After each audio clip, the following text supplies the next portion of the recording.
মাঝে মাঝে এরকম হুটহাট মানে মনের মধ্যে কোনো কিছু খেতে চাওয়া আসলেই ভালো, কারণ সেটা খাইতে মন চাইলে তো সেটা বানানোর এক্সপেরিমেন্টও করা হয়, তাই না? হ্যালো গাইস, আসসালামু আলাইকুম, দিস ইজ মি সানজিদা। চলে আসলাম সুন্দর একটা রেসিপি ব্লগ নিয়ে।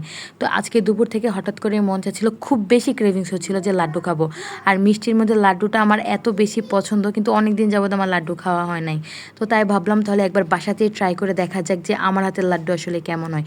তো যেই ভাবা সেই কাজ, তার জন্য বাসায় এখন খুঁজে খুঁজে দেখলাম বেসন আছে কিনা। তো ফ্রিজের এক কোনায় যেয়ে দেখলাম একদম রোজার মাসে যে একটুখানি বেসন, তা একটুখানি আছে, হাফ কাপের মতো হয়তো বা হবে।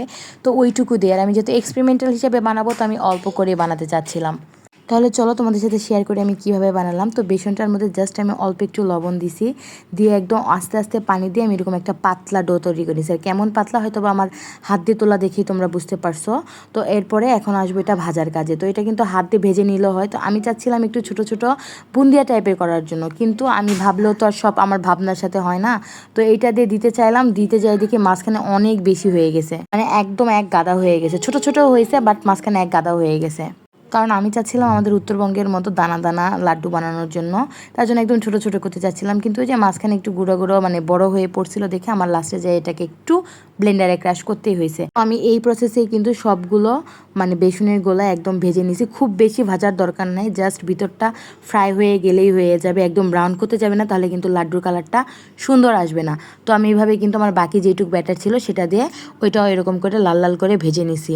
তো এই লাড্ডুটা কিন্তু এত বেশি মজা হয়েছিল, এটা আমি ফ্রিজে রেখে 2 দিন পরে খাইছি।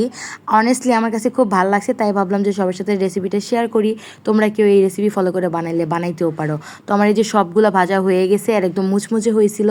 তো এটা একটু জাস্ট ঠান্ডা করে নিয়ে, যেই বড় বড়গুলো ছিল আমি সেগুলো শুধু ব্লেন্ডারে ক্র্যাশ করছি, আর যেগুলো একদম ছোটো ছোটো মিহিদানার মতো হয়েছে আমি ওইগুলো ক্র্যাশ করি নি, কারণ আমি একটু আস্তে আস্তে রাখতে চাচ্ছিলাম। এরপরেই তো আমি এটা ব্লেন্ডারে জাস্ট মানে একটা ঘূর্ণা পুরোটাও দিই নাই, দিয়ে জাস্ট এরকম আধা ভাঙ্গা করে নিছি। নেওয়ার পরে এই তো এখন আসবো এটাকে শিরায় ডুবানোর পালা। তো আমি এখানে আমার এখানে যেহেতু অল্প একটু মানে বেসন ছিল, তার জন্য আমি অল্প পরিমাণেই নিছি। আর মিষ্টিটা ডিপেন্ড করে আপনারা কে কতটুকু খাবেন তার উপরে। তো আমি চাচ্ছিলাম মিষ্টিটা খুব বেশি না করে একদম মিডিয়াম রাখার জন্য। তো আমি এখানে প্রায় 1 কাপের থেকে কিছুটা কম, মানে 1.25 কাপের মতো চিনি দিয়ে, যতটুকু চিনি দিছি ঠিক সেম পরিমাণ আমি এখানে পানি দিছি। তো আমার বাসায় পাউডার চিনিটা ছিল, তো আমি এটাই ইউজ করছি। তারপরে যখন পানিতে বলক আসছে, আমি এখানে সামান্য একটু অরেঞ্জ কালার দিছি, মানে ফুড কালার যেটা।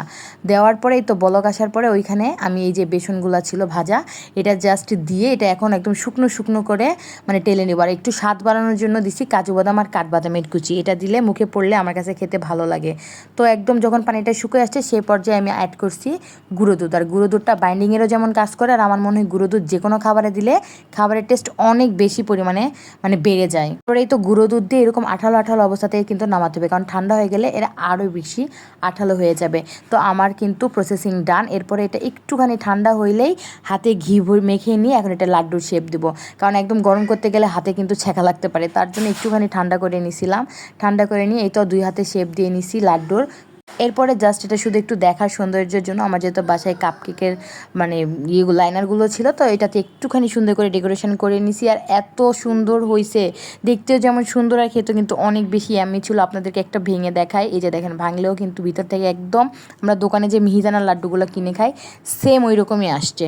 তো ভালো লাগলে অবশ্যই বাসায় একদিন রেসিপিটা ট্রাই করবেন। ভালো থাকবেন, ধন্যবাদ।